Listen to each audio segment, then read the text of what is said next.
In the wild and often unpredictable world of classic television sitcoms, there was once a time when humor knew no bounds. Classic shows like Three's Company, Friends, and Seinfeld entertained millions with witty writing, memorable characters, and at times controversial scenes. In this video, we'll take a deep dive into the world of classic sitcoms, exploring scenes that push the boundaries of acceptability. Factsverse presents classic sitcom scenes that crossed the line, today they'd be canceled.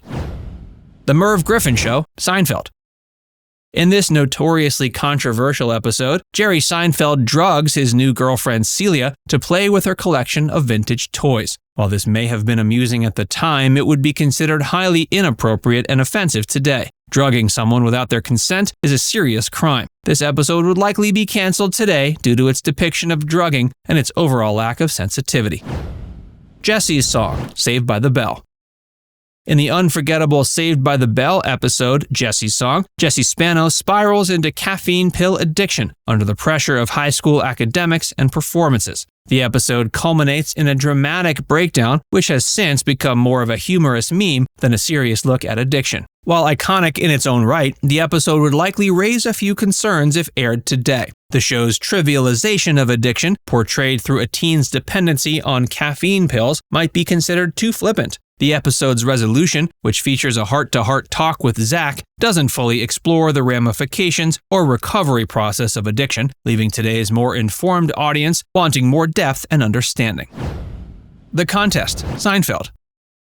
In this cringeworthy episode, the four main characters of Seinfeld make a pact not to pleasure themselves for a month. While this might seem like a harmless premise, the episode has been criticized for its portrayal of women. The women in the episode are portrayed as being obsessed with sex, and they're constantly being objectified by the male characters. This episode would perhaps be canceled today due to its sexist and outdated views on females.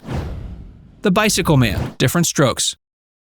In this unsettling two-part episode of Diff'rent Strokes, Arnold and Dudley befriend a bicycle shop owner who later reveals harmful intentions towards them. While intended as a cautionary tale when it aired, today the episode might not make it to our screens. The casual sitcom atmosphere risks making light of the serious subject of child exploitation. Moreover, the character of the shop owner is portrayed too simplistically, lacking the nuance that such a sensitive topic demands. The resolution, facilitated by a single police intervention, might leave today's audience feeling the issue was inadequately addressed.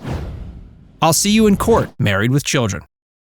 In this infamous lost episode of Married with Children, Al, Peg, Steve, and Marcy find themselves in a deeply compromising situation when they discover they've been secretly videotaped during intimate moments at a seedy motel. The episode concludes with them taking legal action. Although audacious for its time, this episode would likely face scrutiny if it were to air today. The invasion of privacy and non-consensual recording of intimate acts are not only criminal offenses, but deeply sensitive issues that have only gained more prominence in public discourse. The show's comedic take on what is essentially a severe violation might come off as dismissive or inappropriate in today's era, which emphasizes consent and personal boundaries. Maude's Dilemma, Maude. In the groundbreaking two-part episode Maude's Dilemma from the 1972 show Maude, the title character grapples with the emotional and moral complexities of choosing to terminate a pregnancy at age 47. While the episode was lauded for openly discussing the taboo subject of abortion, its airing today would elicit a different range of reactions. For one, the character of Walter promising to support any decision while secretly being reluctant to get a vasectomy might be seen as manipulative or unsupportive in the context of women's reproductive rights. Also, the fact that Maude's daughter Carol is the one encouraging an end to the pregnancy might raise questions about family dynamics and pressure. While the episode certainly broke new ground, its nuanced topic would demand a more multi-layered, less dichotomous portrayal to align with today's increasingly sophisticated dialogue surrounding women's bodily autonomy and reproductive health. The Puerto Rican Day, Seinfeld. In this ridiculously insensitive episode, the four main characters of Seinfeld attend the Big Apple's Puerto Rican Day Parade. The episode is full of offensive stereotypes about Puerto Ricans. It also features a scene where the characters burn a Puerto Rican flag. Edith's 50th Birthday, All in the Family. In the two-part episode Edith's 50th Birthday from All in the Family, the series navigates the harrowing subject of an attempted sexual assault on family matriarch Edith Bunker. While the episodes were groundbreaking for confronting the grim reality of such an attack, they could evoke a wide range of concerns if aired today. The initial portrayal of the assailant as a police detective might now be seen as too stereotypical or harmful to public perceptions of law enforcement. The focus on Edith's struggle in the aftermath, while poignant, might also lack the depth and nuance that today's conversations about survivor trauma and recovery demand. The episode's dramatic tone could be criticized for not doing enough to explore the emotional complexities or the systemic issues surrounding sexual violence, making it potentially problematic in a modern context. Why did the Fireman, Laverne and Shirley?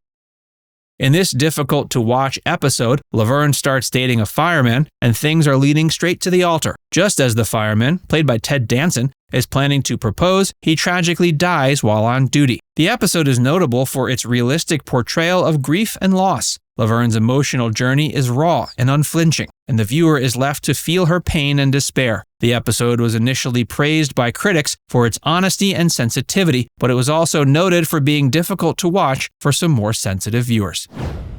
Angel 1, Star Trek: The Next Generation.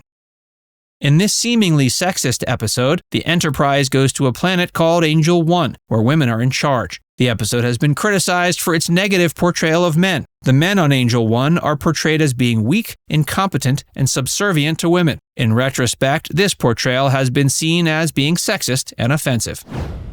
And Justice for Jack, Three's Company. In this highly problematic episode, Jack gets a job as a line cook at a diner, but the woman who hired him continuously harasses and makes him uncomfortable while he's at work. When he talks to her about it, she fires him. Jack decides to take his former boss to court with Janet's support, but the judge dismisses the case after wrongly labeling him as a womanizer. This episode has been criticized for its outdated and problematic humor. The jokes about heterosexual behavior and the homophobic slurs from Furley are seen as being offensive and insensitive. Sorry, Wrong Meeting, The Jeffersons. In this shocking episode, George attends a meeting thinking it's about dealing with crime in the building. However, he quickly discovers that it's actually an attempt to recruit members for the Ku Klux Klan. This episode is highly controversial and probably would not be made today. The episode's comedic portrayal of the KKK is not only insensitive, but pretty offensive. Wesley's friend, Mr. Belvedere. In this historic episode, Wesley's friend Ina is diagnosed with AIDS. The episode was praised for its early and honest portrayal of the disease. However, some viewers felt the episode was not sensitive enough to the issue. They likewise felt the episode made light of AIDS and did not do enough to educate viewers about the disease. Now it's time to hear from you. Do you remember seeing any of these episodes? Let us know in the comments section below.